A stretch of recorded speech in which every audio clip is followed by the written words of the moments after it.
What's up guys, I'm Geoff. Welcome to the channel. Today we're running Black Bear Pass with the giant group. Let's do it.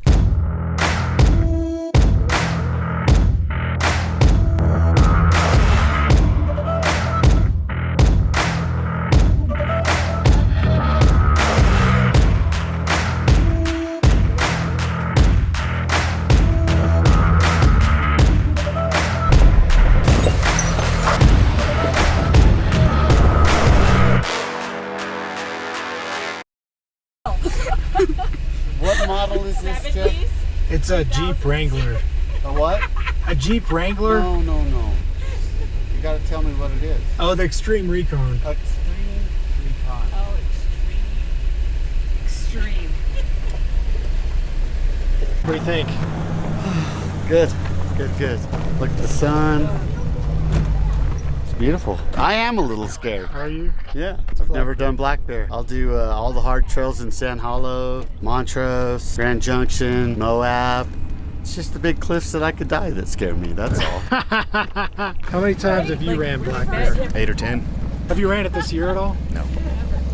Nothing last First year. time this year. And what are you driving? Little CJ7, 1980. Nice. Looks sweet. Yeah, thanks. Are you excited? Yeah. What are we gonna do? We're gonna wheel. What trail are we running? Black Bear. Have you ran it before? Nope. First time. Okay. I'm a Gene Names. You'll see it turn all the way. That's a pretty big drop with your passenger front tire. Keep it all the way turned.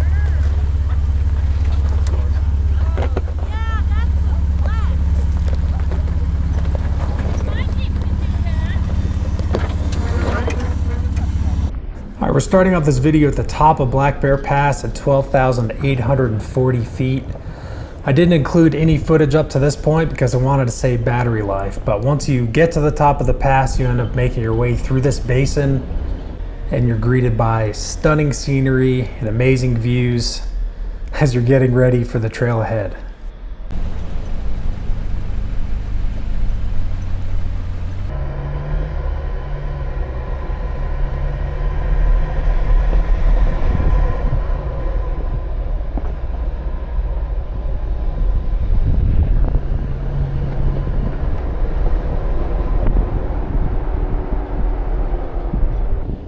So if you look straight ahead in this video, that is the basin that you're going to drop down into, and that's where Telluride is.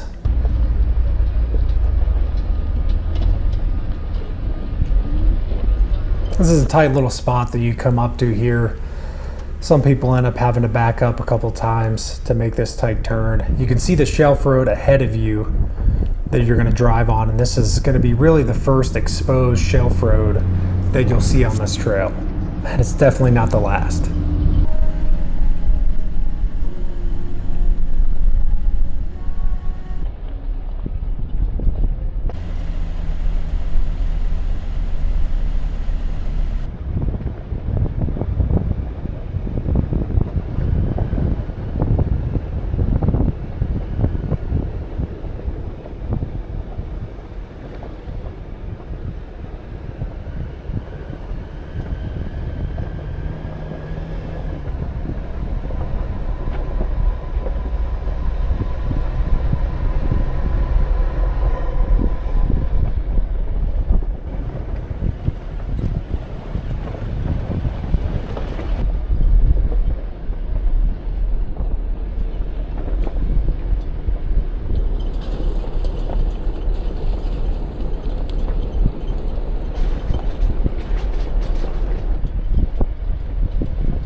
All right, so we've made it through that basin on Black Bear Pass, and now we are coming up to two ledges that you have to descend. And I would really call them obstacles at this point because they've gotten so washed out and eroded that they really have become a little bit of a challenge. We're gonna go through These two spots right here, and I've got some footage from 2020, so 4 years ago, of McVeigh and I running it, and these two spots have gotten way harder. They've got more washed out, rutted up. The landing pad on the bottom of the one obstacle is definitely smaller.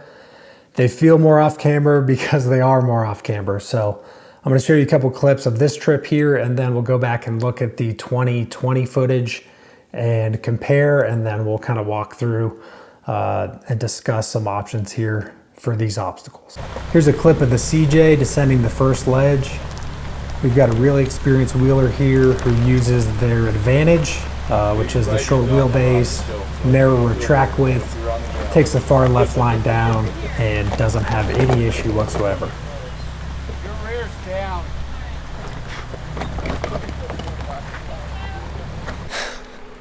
Dude, this spot's way worse than it last time we ran it. Comes a JKU. You can see they're a little bit further over the passenger side, making their way down this ledge.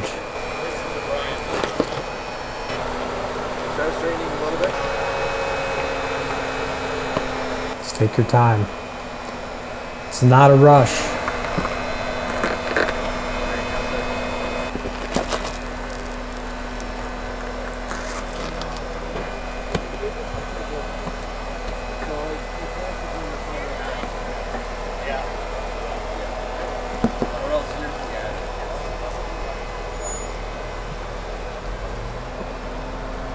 I'm telling you, this spot does not look as bad in the video. Videos never do obstacles justice, but you need to take care of this obstacle. Park your rig up top, walk it, take a look at it from the top and the bottom, and try to figure out the way you want to go, okay? Several rigs have tipped, flopped on their side recently on this obstacle. I know in the last few years, about a week before we ran it, a Tacoma, I believe, a Toyota or Lexus, one of those makes or models, did roll on its side here, kind of down into the drink. There's a creek that runs off to the driver's side. That goes down to Ingram Falls. You definitely do not want to be sitting down in there. It's not a life and death kind of roll if you do, but you want to keep all four tires on the rock.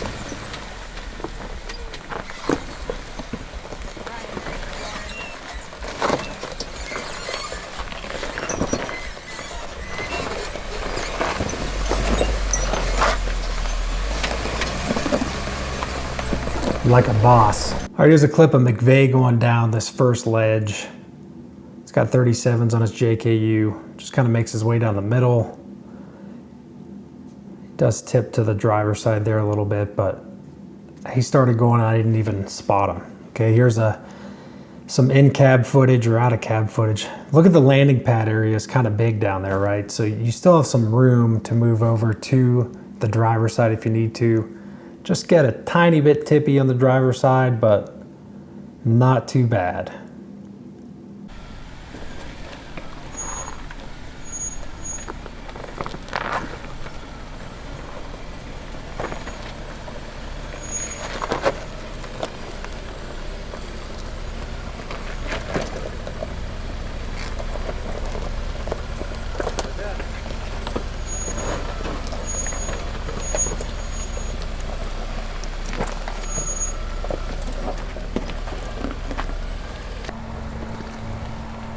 Not worried about rust.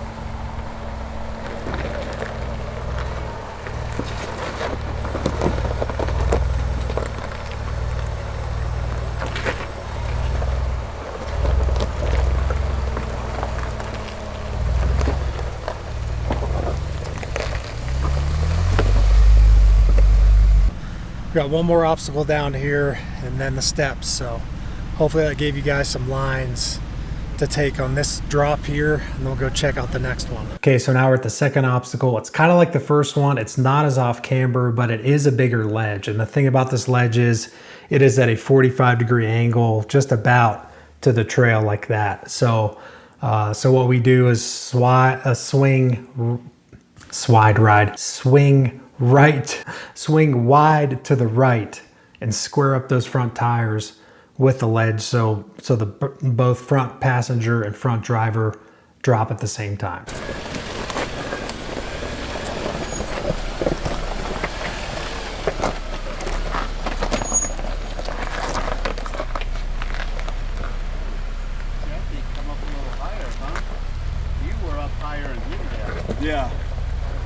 it wasn't my Jeep, so I was gonna go down that way in mine.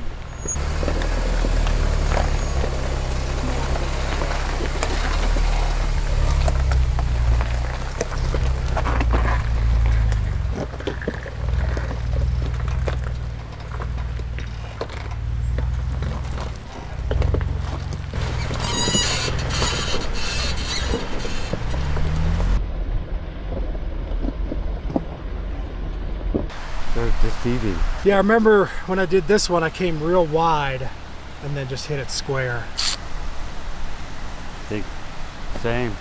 Okay, here comes my JLU 2024. You can see I'm going pretty hard passenger here and preparing to turn hard driver to square up with the ledge.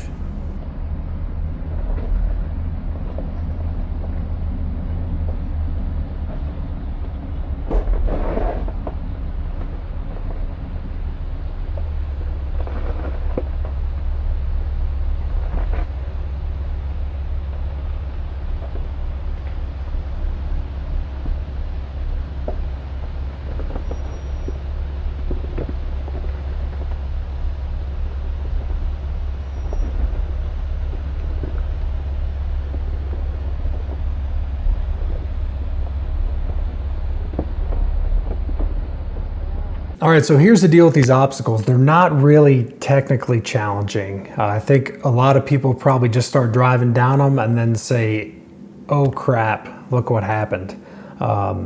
So with these two obstacles, just like with any obstacle when you're wheeling, get out of your rig, walk it, check out the top of it, check out the bottom of it, and visualize where you want your tires, what your suspension is gonna do, how it's gonna travel, how it's gonna make the rig feel off camber, and get a game plan, right? Plan your work your plan. So after these two obstacles, it's now time to go down to the steps, which in my opinion is the most intimidating part about Black Bear Pass, okay? So you start driving down the steps and you can see Telluride and it looks like you're just about to shoot off a mountain. Technically, it's not hard, but it's just that the idea that you can see Telluride 1,000 feet or so below you.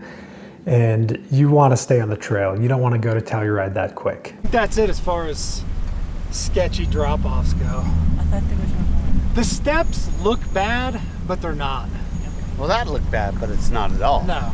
Well, I thought there was one where it was like really you had to ride the edge on the passenger side. Just the steps, but it's not bad. All right, so here we go. As you can see, it's really narrow.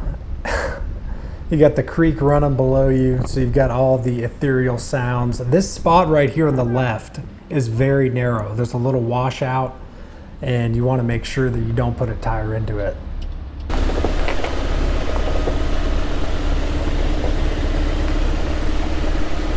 Cameron got a little too high on the wall, quickly corrected himself.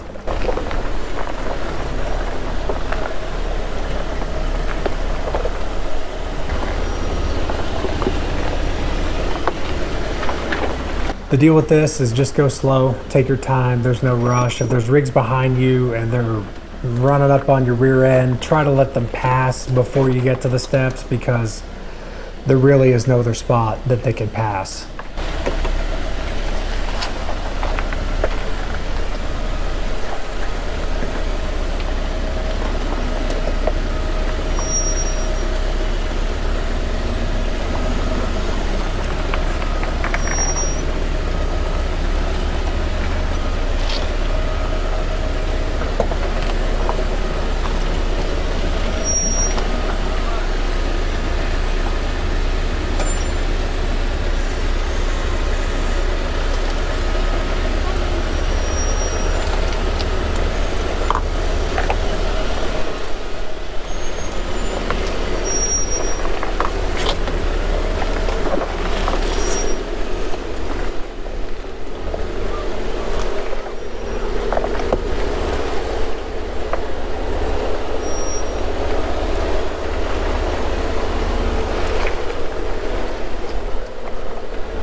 Alright, so we made it down to the first switchback. This one's easy. You can see you've got a big spot to pull straight forward if you need to. And this is just getting you warmed up for the rest of the trail. It's all about switchbacks from here on out, baby. Switchback City.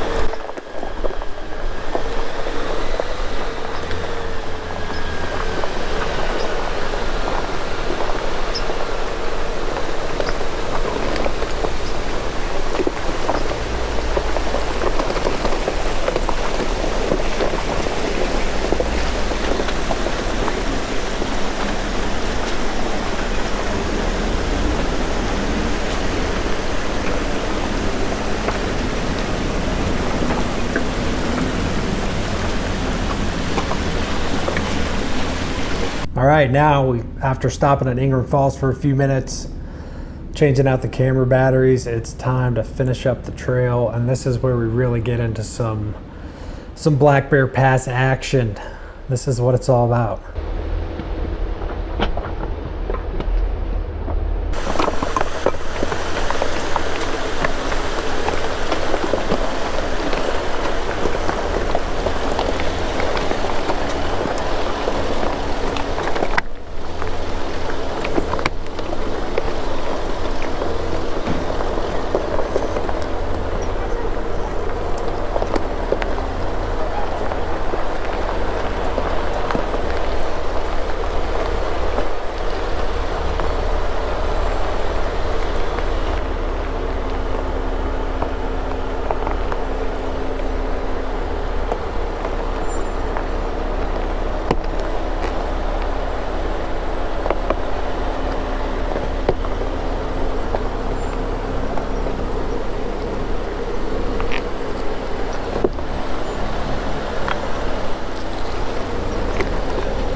This spot on the trail to me is where you start testing your comfort for shelf roads, because you can really see off to the right, you can see Telluride, and it just looks like a void all the way down the mountain.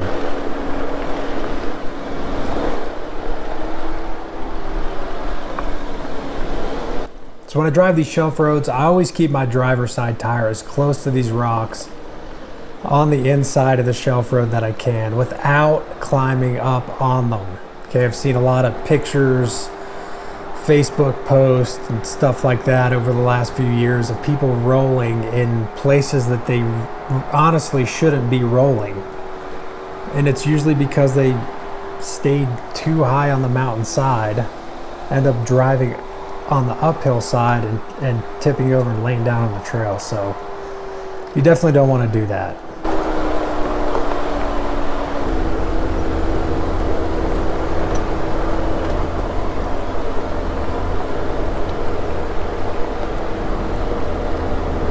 At the end of the video, we'll kind of go through a little trail review. I'll share with you guys some safety tips and tricks, just some little things that I do on these shelf roads to keep me safe and comfortable and keep my rig on the trail.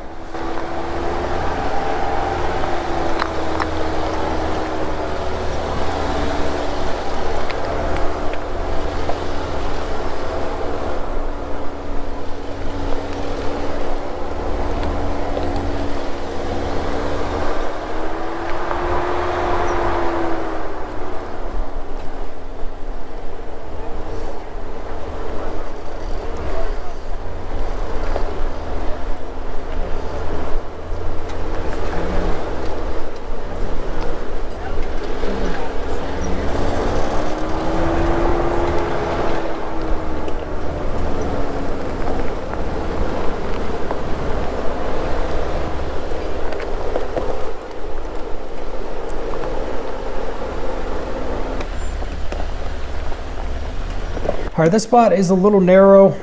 It can be washed out. You definitely want to stay toward the driver's side, obviously. You drive under this giant boulder. Hopefully it stays there for years to come. But just take your time through spots like this. If you need to get out, take a look at it, do that, or have a spotter.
Now we're at the second switchback. Dion's driving Cameron's LJ there. It's helpful to have a spotter in this switchback for sure. And this rock on the passenger side, I've seen a lot of people climb up on this unintentionally, so just keep that in mind when you're navigating the switchback. There's quite a bit of room. It may not look like it, but I usually stop about 2 feet or so before going over the edge.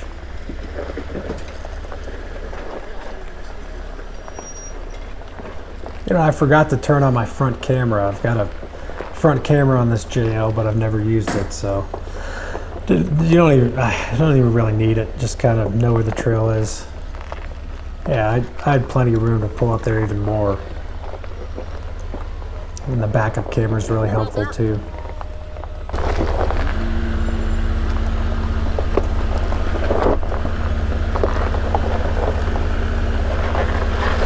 Now there is a washed out spot just to the right of the spotter here. That was there 4 years ago when we ran it, and I expect it to be there in the coming years.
Good.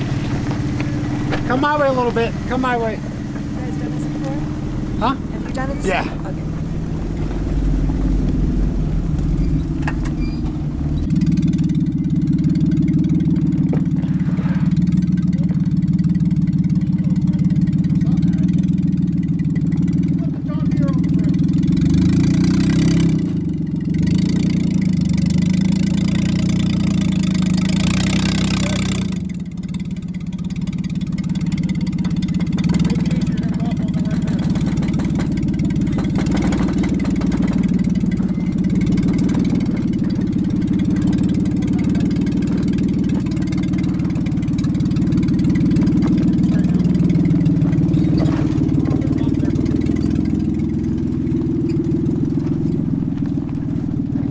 Fun trail. How many times have you ran it? Over the years, probably 15 or 20. Nice. So, but we've been doing this for like 22, 23 years up here. Sweet. So, but it's not one we do often because it's just too busy. But, Yeah. but other than Not that, too it's fun. bad today though, honestly.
Pulling up to the third switchback now, and this one is intimidating as well. You can see quite a bit of flex on the LJ there. But there, if you look straight ahead, there's a spot there to back up into. So think about your plan of action when you make these turns, right?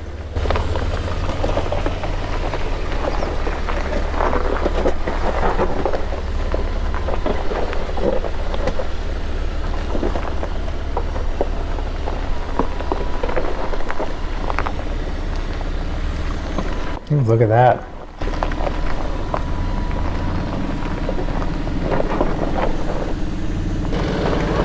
I think I could have made it without backing up. Didn't want to risk it though.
Fourth switchback. This one is easier yet.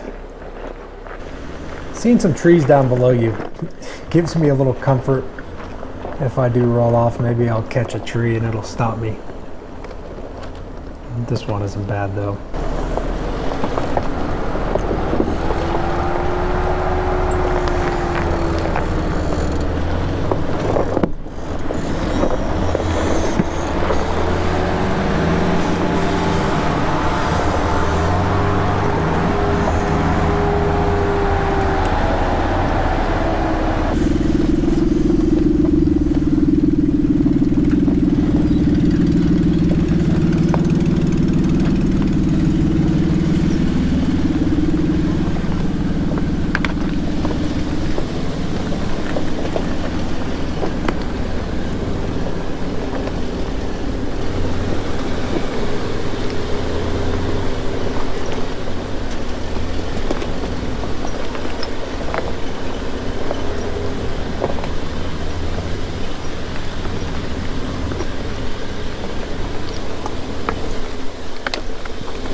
Now we are on the 5th switchback. You can see from this view, this one's tight.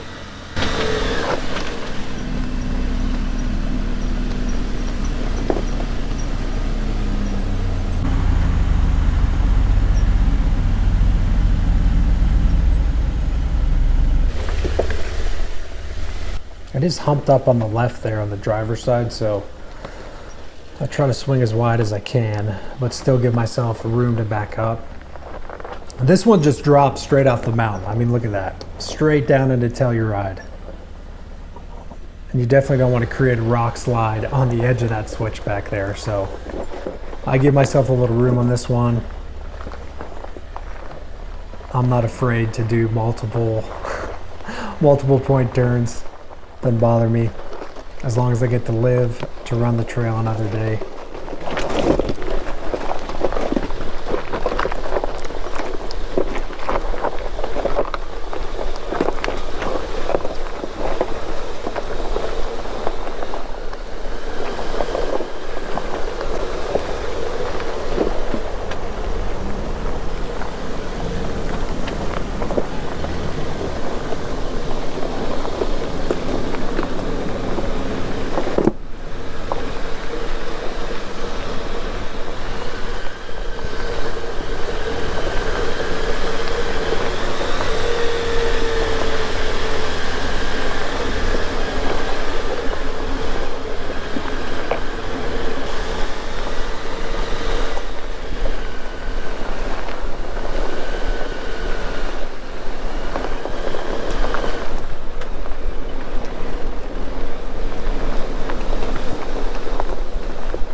All right, so we made it. That's Black Bear Pass. Let's talk a little bit about this trail and my thoughts on it. It's definitely a bucket list trail. I've only ran it twice. I've been wheeling in the San Juan since 2002 is the first time I ran Engineer Pass. And the first time I ran Black Bear was in 2020. So I probably ran Engineer Pass a dozen times, Cinnamon Pass, Ophir Pass, Corkscrew, Hurricane Pass, all those. And I don't know what it was. I wasn't ready mentally. I think Black Bear Pass is one of those passes that you've got to be mentally prepared for it. You've got to have the experience. You need to have driven a lot of shelf roads before you go tackle Black Bear. Technically, it's not a hard trail. It really isn't. It's a series of switchbacks, tight switchbacks that you have to descend.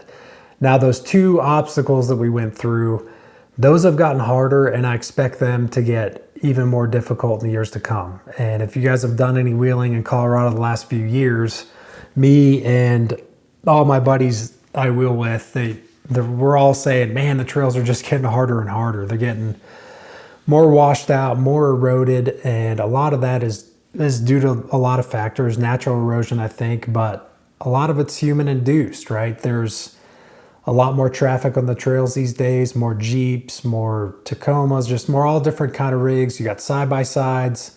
So I think with the advent of these YouTube videos that people make and Instagram and Facebook, and everybody's ready to go wheeling all of a sudden. And that's cool, it's great, but we got to protect the trails. And Black Bear has gotten harder like all of them. Todd told me he ran Red Cone the other day, and he was like, dude, it was way harder than it used to be. And he runs it just about every year. So Black Bear is an awesome trail. My advice is that you've got to have the experience. You need to be ready to drive these shelf roads, be confident with yourself, and be honest with yourself on your experience level. Black Bear should not be the first trail you ever run. It shouldn't be the first trail you run in the San Juans. Check off those boxes. You got to take Calculus 1 and pass it before you move on to Calculus 2, Calculus 3, and so on. So that's one of the reasons why I'd waited so long. And I was like, okay, we've done every trail in the San Juan multiple times. It's time for Black Bear. And at that point, it wasn't that, it didn't scare me. So definitely run it. It's worth it. Is it a trail that I would do every year?